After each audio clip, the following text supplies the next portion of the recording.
Suite à ces images, nous pouvons penser que la pratique du wingsuit est simple. Cependant, elle nécessite une combinaison qui permet d'optimiser au mieux les forces s'exerçant sur le sauteur. Au cours de cette présentation, nous nous intéresserons tout d'abord à la traînée, ensuite nous étudierons le poids et pour finir, nous verrons la portance. La force de traînée est une force d'opposition qu'exerce un fluide sur un corps lorsque ces derniers sont en mouvement l'un par rapport à l'autre. Sa trajectoire est parallèle à celle du corps en mouvement, cependant son sens y est opposé. Dans le cas du wingsuit, la force de traînée se caractérise par le choc des molécules d'air sur le corps en mouvement. On appelle communément cette force de traînée frottement de l'air. Elle dépend de la masse volumique du fluide auquel le corps est exposé, de la vitesse de ce corps, de son coefficient de pénétration dans l'air ainsi que de sa surface. Lors d'un saut, le sauteur va faire varier ses paramètres en fonction du type de saut qu'il souhaite effectuer. S'il cherche à acquérir un maximum de vitesse au cours de son saut, il va s'intéresser au phénomène d'aérodynamisme. C'est-à-dire qu'il va exposer une surface la plus minime afin d'avoir un maximum de vitesse. Voici deux schémas pour illustrer cette idée. Dans le premier cas, voici un objet avec 6 molécules d'air qui vont entrer en contact avec ce dernier. La totalité des molécules va donc ralentir la course de cet objet. Dans le second cas, imaginons qu'on plie cet objet en deux. 3 des 6 molécules d'air vont entrer en contact avec cet objet. Par conséquent, si on réduit la surface de moitié d'un objet en mouvement, son aérodynamisme sera 2 fois plus important. Alors, si le sauteur recherche à acquérir un maximum de vitesse, il va adopter une position aérodynamique, c'est-à-dire qu'il va aligner sa tête, ses épaules ainsi que ses pieds sur un même axe horizontal.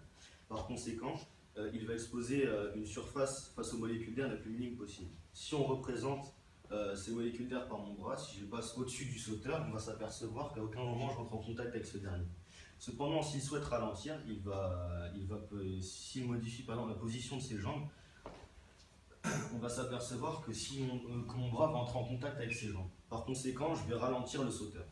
Cependant, cette force de traînée reste minime face à celle qui fait avancer le sauteur, le poids. Le poids est une force verticale qui s'applique à tout corps possédant une masse non négligeable. Comme nous pouvons le voir sur cette formule, où M représente la masse en kg et G la constante gravitationnelle en newton par kilogramme. C'est le principal moteur du sauteur, puisque c'est cette force qui l'attire vers le bas selon un axe vertical.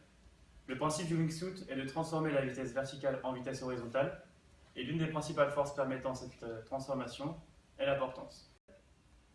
La portance est la composante de la force subie par un corps en mouvement dans un fluide qui s'exerce perpendiculairement au mouvement du corps. Dans notre cas, le fluide, c'est l'air, et nous considérons qu'il est non visqueux, c'est-à-dire qu'il glisse parfaitement à la surface de notre aile.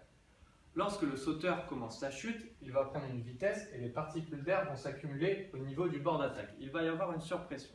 C'est à partir de ce moment-là qu'une différence de pression va se créer entre l'extrados et l'intrados. Pour comprendre ce phénomène, il faut nous intéresser au principe de Bernoulli, qui énonce que dans le flux d'un fluide, une accélération se produit simultanément avec une diminution de la pression.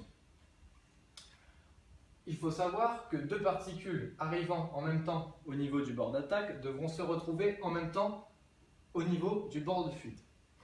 Le chemin que devra parcourir la particule passant par l'extrados est plus long que celui de la particule passant par l'intrados. La vitesse de la particule passant par l'extrados va donc être supérieure à la vitesse de la particule passant par l'intrados. Comme il y a une accélération au niveau de l'extrados, on va donc avoir une dépression. C'est cette dépression qui va faire que notre wingsuiter va être attiré vers le haut. Au principe de Bernoulli avec un wingsuiter, prenons 2 positions que ce dernier est susceptible de réaliser au cours de son vol. Dans un premier cas, prenons une position à partir de la position initiale où le wingsuiter remonte ses bras vers le haut et bombe le torse en avant. Dans ce cas, le profil de l'aile est équivalent à celui-ci. La distance au niveau de l'extrados va être moins élevée que la distance que parcourent les particules pour se rejoindre ici au niveau de l'intrados. La dépression va donc être faible au niveau de l'extrados et la portance moins élevée. Dans un deuxième cas, où le wingsuiter ramène ses bras vers l'avant et bombe le dos, le profil de l'aile va être équivalent à celui-ci.